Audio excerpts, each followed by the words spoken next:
Aloha and thanks for tuning in to This Is Now. Let's begin with a live look at Oahu's North Shore.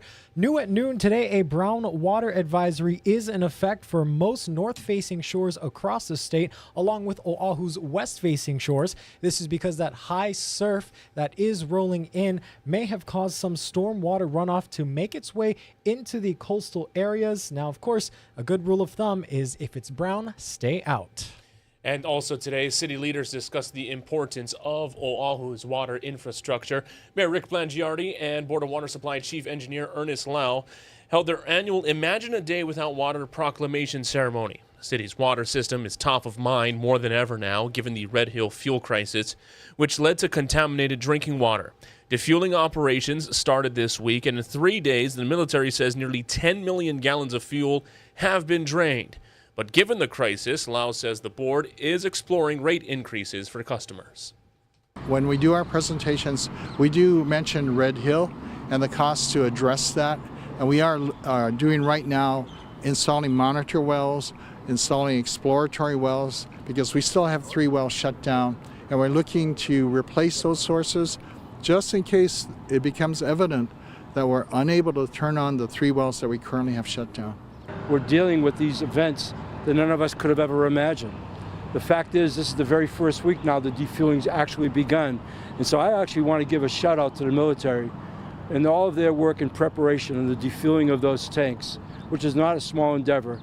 The board could make a final decision on the rate hikes next month. If approved, a 10% jump would go into effect in February. And we also have some breaking news for American residents and travelers.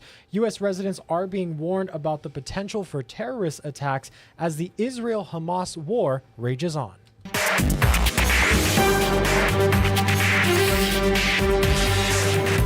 The State Department has issued a worldwide caution. In it, Americans are advised to exercise increased caution when traveling anywhere outside of the country, especially in areas frequented by foreign tourists. Officials say the move was due to increased tensions in the Middle East and the potential of violence against U.S. citizens and interests. Now, President Biden is preparing a rare primetime address tonight from the Oval Office.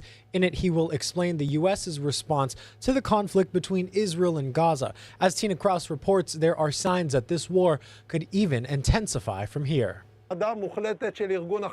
Israel's defense minister told troops gathered at the Gaza border they will soon see Hamas territory from the inside, signaling a ground invasion could come soon. The Israeli military has updated the number of hostages being held by Hamas to more than 200. Devastated family members are calling for their immediate release. Stop now and release all children, babies, elderly, women that are not part of this war. Prime Minister. A day after President Biden's visit, Britain's Prime Minister arrived in Israel to show his support. I'm proud to stand here with you in Israel's darkest hour. As your friend, we will stand with you in solidarity. He also mourned innocent Palestinian civilians caught in the crossfire of Israel's blistering airstrikes on Hamas in retaliation for its brutal October 7th terrorist attacks. Israel has agreed to allow humanitarian aid into Gaza to relieve the suffering of civilians, while Hamas continues to fire rockets across the border. Here in Tel Aviv, we've been hearing sirens sounding the alarm. This resident showed us debris he says came from a rocket intercepted by Israel's Iron Dome defense system. He says it's up to Hamas to end this war. When we put down our weapons, they attack us. If they put down their weapons, there will be peace. Israel had originally said it would allow no aid into Gaza until Hamas releases the hostages. But with more than 1 million Palestinians displaced from their homes, the first delivery of food, water, and medicine could begin arriving tomorrow. Tina Kraus, CBS News, Tel Aviv. Starting tomorrow, Maui fire victims will be able to claim a share of $100 million in financial relief. The Temporary Assistance for Needy Families program will provide support to people impacted by the fire to help with housing, utilities, and other needs. The nonprofit Maui Economic Opportunity will distribute the grants, which can go as high as $30,000. We also want to share the fact that this is for families with dependent children. please apply. Let the Department of Human Services and Maui Economic Opportunity determine your eligibility. We do not want you to go without the opportunities that exist for you. One of the messages is we are going to be understanding if people aren't ready to work yet and they still need more time. If they're not ready to move yet, we will find a way to get them into a stable place in their life. And when they're ready to go back to education or to the other parts of their lives, we'll accommodate that. Qualifying families need to have at least one dependent child in their household. To apply, look for a link on our website, hawaiinewsnow.com. Governor Green plans to travel to Washington next week to discuss the resources needed for Maui's recovery with President Biden. Happening today, recovering Maui businesses can get information on relief efforts geared towards them. DBED is hosting a Pathways to Recovery webinar that started at noon. It'll feature panelists from the state along with the U.S. Department of Commerce. Head to dbed.hawaii.gov for a link to join. Federal and county officials have confirmed a new landfill will be built on Maui specifically for debris from Lahaina's burn zone. Daryl Huff has the details. Maui's only major refuse site now is Central Maui Landfill in Pu'unene, and no one wants a new landfill next door, some not even on the island. In every conversation I've had with residents that are from Lahaina, they do not want remains of the town left on the island. But at a press conference today, the mayor said the public sentiment is for Maui to take care of Lahaina's remains. We do have a plan of keeping the non-hazardous debris on island at the wishes of our Lahaina community. The ash and debris in Lahaina is different from usual landfill material. Although not considered hazardous waste, the ash contains chemicals including arsenic and potentially human remains. As the Corps of Engineers remove debris, it will be wrapped up to control dust and stored first at a temporary site. We're proceeding with moving the materials here to make that a safe site, the liners, all those kind of things, to temporarily store it until it could be permanently put into a built landfill. The mayor said the final site is still being discussed, but it will be exclusively for the Lahaina remains and not open to other rubbish. We understand that there may be remains that is contained within those areas. Wherever we put that on Maui, that's the only thing that will be stored there. This will not be a landfill in the sense that anything else can be put there with it. And to clear the way for rebuilding, it's all happening much faster than the years it usually takes to site and build a typical landfill. Just this week, I brought the EPA subject matter expert in landfills over to help the county with that in design and construction and answer a lot of questions there. Daryl Huff, Hawaii News Now. Well, seeing the writing on the wall that he didn't have enough votes to clinch the gavel, Congressman Jim Jordan agreed to cancel a third round of voting for the next U.S. Speaker of the House, at least for now. But House Republicans are still at odds over what to do. Natalie Brand has more from Capitol Hill. Ohio Congressman Jim Jordan says he's not bowing out of the House Speaker's race, but is calling for a timeout. Jordan is now backing a plan to give Speaker Pro Tem Patrick McHenry expanded power to preside over the House. Are you disappointed to see Mr. Jordan supporting this idea? Yeah, absolutely. We voted for him to be our Speaker nominee. We only had 2 votes. I wanted to see it keep going today and find a way to work with the holdouts to get together so that we can continue doing our work. And I don't know why this is happening, so I'm very disappointed. The extra time gives Jordan a chance to try and sway the more than 20 Republican holdouts. I think if he's not making progress and indeed he's hemorrhaging votes, then yeah, I think we need to go back to the drawing board. As the only candidate currently in the race, his supporters have urged him to keep fighting. It's now time to get a speaker. Is it going to be pleasant? No, it's how democracy works. I don't begrudge the 17 that are opposed to him. He's got 200 votes. Who else can get that? There are enough Republicans who oppose the temporary speaker plan to kill it unless a majority of Republicans make a deal with Democrats to pass it. The key is that they come to us and say, we'll take yes for an answer. Let's get a bipartisan solution to move forward with their speaker. Congress has less than a month to pass a spending bill to keep the government open, and President Biden is expected to ask Congress for $100 billion in aid for security needs, including Israel, Ukraine, and the border. Natalie Brandt, CBS News, Capitol Hill. A former attorney for former President Donald Trump has pleaded guilty to Georgia election interference charges. Sidney Powell was one of Mr. Trump's lawyers after his 2020 election loss to Joe Biden. She pleaded guilty Thursday to 6 misdemeanor counts in Fulton County Superior Court as part of a deal reached with prosecutors. Powell agreed to serve 6 years of probation, pay a $6,000 fine, and $2,700 in restitution to the state of Georgia. She also agreed to submit an apology letter to the citizens of Georgia and to testify at related court proceedings. New this morning, Hawaii will receive more than $420,000 as part of a multi-state data breach settlement. Back in 2020, the software company Blackbaud experienced a ransomware event, which put sensitive user data at risk. Blackbaud provides software widely for schools, churches, nonprofits, and healthcare organizations. Over 13,000 customers were impacted, and in all, the company agreed to pay out $49.5 million and to beef up its security. Well, NOAA has released their wet season outlook for Hawaii, and for an in-depth explanation on this, let's welcome First Alert meteorologist Drew Davis. Aloha, Drew. What can you tell us about this? Hey, Dylan. Thanks for having me on. The wet season is approaching here in Hawaii, and we're expecting more rainfall and higher surf. However, the thing about this wet season, usually in an El Nino, we expect a little bit of a drier wet season. The wet season coming up this year is expecting below average rainfall. So we're expecting less rainfall. And a lot of the discussion from NOAA this morning in their conference when they discussed it was drought, wildfires. With less rainfall expected during the wet season, drought can continue to worsen. Right now we have severe drought across the island chain. We have extreme drought in leeward Maui. And of course, wildfires are a big concern for everyone across the island chain right now.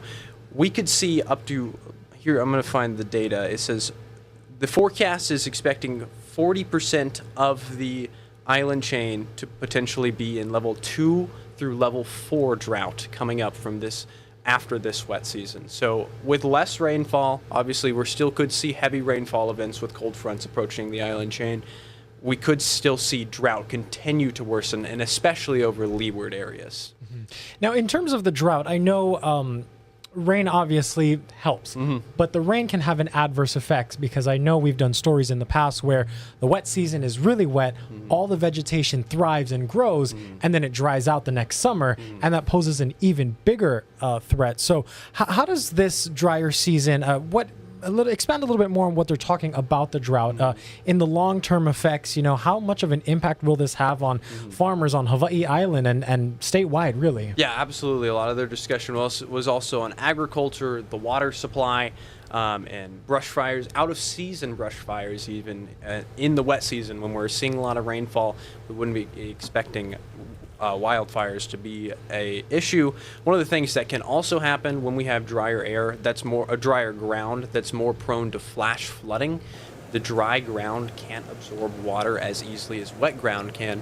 So all of the rain, if we do have a heavy rainfall event come in from a cold front that's approaching the island chain, that rainfall is going to fall on dry leeward areas and could lead to flash flooding, and it's not going to be able to recede very quickly. So we're a little bit concerned about that as well. Yeah. When exactly is wet season? We know all Hawaii residents know hurricane season runs from this month to this month, but when does wet season run from? So wet season is October 2023 to April 2024. That's when we get more rainfall events. We get mid-latitude interference. So we're in the tropics. If you head up to where the mainland U.S., if you head northward towards the North Pole, north of Hawaii, that's the mid-latitudes before you get to the polar latitudes. I'm getting a little bit into the meteorology here, but essentially in the mid-latitudes near the mainland U.S., you get cold fronts, you get these mid-latitude cyclones, and some of those make their way all the way towards Hawaii, and we get more rainfall from those. Those boundaries between cold and warm air is usually the big weather maker in the mid-latitudes, and then it comes down into the tropics during the wet seasons. So that's one of the reasons we get more rainfall is we get more mid-latitude interference in October through April, fall, winter, beginning of spring. But when we head back into summertime, so May through September, you're not seeing that interference from the mid-latitudes. You're seeing dry air, just trade wind showers. And when you have trade wind showers, you're not getting a lot of rainfall. It's a little bit of rainfall coming down, but it's not enough to help alleviate drought. Well, you really know your stuff, Drew. That's why we have you on our weather team. I got to ask, hurricane season, we're still not completely done with it, but it has been very quiet. Talk about that for a little bit. So hurricane season ends officially November, so we're coming up close to the end right now. The thing that's kind of interfering with why we're not seeing the typical hurricanes, we get the Eastern Pacific is still very, very warm right now. Very, very warm waters. El Nino is intensifying that. Those waters are getting warmer. And there's still activity going on west of Mexico, southwest of Mexico, but due to the high pressure system that's set up east of Hawaii and west of the mainland U.S., it's keeping a lot of those storms close to Mexico and not allowing them to travel westward towards the island chain. Got it. One more question for you, Drew. Anything else outstanding from this outlook that NOAA provided? I think the thing that I took away that I want people to be aware of is, once again, less than average rainfall is expected for a wet season. We're still expecting heavy rainfall events. They just may be, they may come by less often. And the thing is, everybody's concerned about wildfires right now, especially with how bad the drought's getting. We're seeing extreme drought on leeward Maui, and we could see exceptional drought, a level 4 out of 4 drought, develop across parts of the island chain if we don't get rainfall in those really, really drought-ridden areas. So I want people to be concerned about wildfires. And another thing that we're watching is more large surf events and more winter swell events coming in. The conference even mentioned that the Eddy could happen again this year because of those large events coming in. The large winds behind the cold fronts that we were talking about cause all of the wave swells to make its way towards us, so we could see large surf as well. Always exciting when the Eddy does run, but also concerning for North Shore homeowners. Yeah, absolutely. Yeah, Drew Davis, our first alert meteorologist, thanks so much for your insight. Drew Davis, funny that you mentioned the Eddy because it's happening at Waimea Bay, and when it does run, it's at Waimea. Here's a live look at Waimea right now as sets roll in. Beautiful but dangerous. That's what we always say. The first big swell of the season is here. Of course, as the season goes on, we'll be keeping an eye to see if we would eventually get Eddy conditions. After this quick break, Guy will have your full forecast, and we'll have insights on this Breast Cancer Awareness Month.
The drought monitor was updated today, and it has been downgraded for some areas, like up at Mauna Kea, down towards Na'alehu, and up towards Hawaii. They are now suffering from extreme drought. Almost all of Hawaii Island is at moderate drought. And then, of course, Maui County is the worst off. They've got extreme drought for South Maui as well as West Maui. They're not going to get much in the way of relief anytime soon. We've got very dry conditions for our leeward side and pretty much the same for Kauai. But there are some showers coming in for tonight and tomorrow, mainly for Kauai and Oahu from a very weak front. Not going to extend to Hawaii Island or for Maui County. Drier conditions as we head into the weekend. And then a juicier front comes in between Sunday night, lingering around through Tuesday, should be leaving by Tuesday afternoon. And we're going to see more meaningful, widespread rainfall, even leeward sides, likely to pick up at least a few light showers. And also keep watch on those winds. They'll be shifting. Nice, steady trade winds tomorrow, lighter winds over the weekend, and southerly winds coming in with that front. That means it's going to be quite sticky for most of next week. It's Breast Cancer Awareness Month, and while the disease is often most found in women, men are also greatly impacted. Madeline Wright reports. Quick. Attaboy. That's better. 45-year-old Juan Namnen says the best part about coaching is the relationship with his team. I knew that I wanted to have an impact like my coach had on me. So he went to work for Frankfurt High School, where he's been the head baseball coach for 17 years. But in July 2022, he found a lump in his chest. His wife urged him to get it checked out. Doctors said it was stage 2 breast cancer. Complete and utter shock. I was speechless. Breast cancer, or almost any kind of cancer, doesn't run in my family. According to the CDC, 99% of breast cancers diagnosed in the U.S. are found in women. 1% are found in men. Experts say anyone can get the disease, and it can easily go undetected. Unlike for women, there is no breast cancer routine screening for men. Namnen had to get a double mastectomy. Cancer was a big hit to him and his players. So sad, I'd be crying, actually. And I just was praying for him every night. The coach says he missed 3.5 months of work during his treatment. He's been back at the school for about a year. Players are thrilled to have him back. I think of him as my dad. Because, I didn't really have a father figure growing up. And for everybody, he's been a father figure.